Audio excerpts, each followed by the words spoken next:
पार्वती पते हरा हरा महादेव शंभू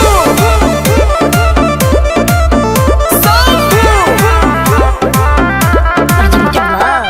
आदिशक्ति फिल्म्स।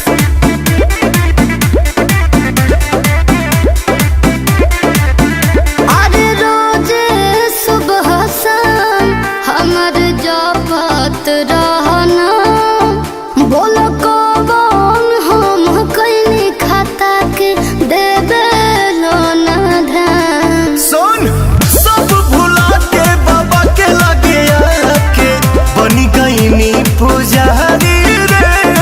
और सुन ते जब से कोइल गदारी दिल में बस गईल भंडारी रे।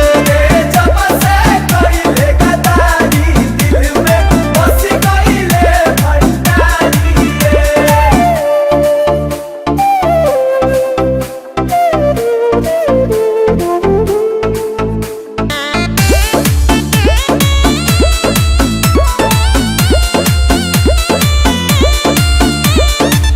गैल के नहीं तोरा गम्बा जिंदगी भइल बम बम बा।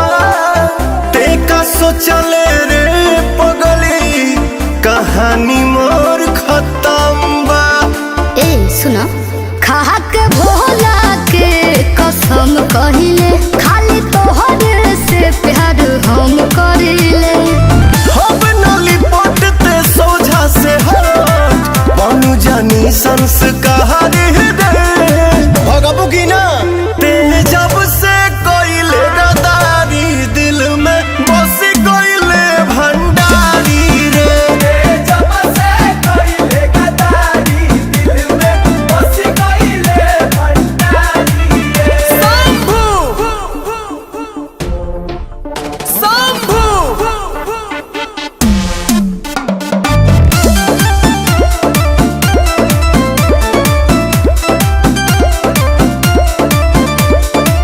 बनी बड़ी खुशहाल रे नहीं खे कोनो मलाल रे।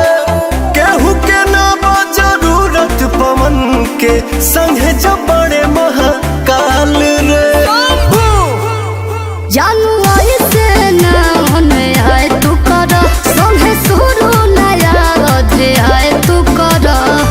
बिहे विशाल नहीं मौका दोबारा टूटल जे एको बार यारी रे। ते जब से कोइले गदारी दिल में बस गईले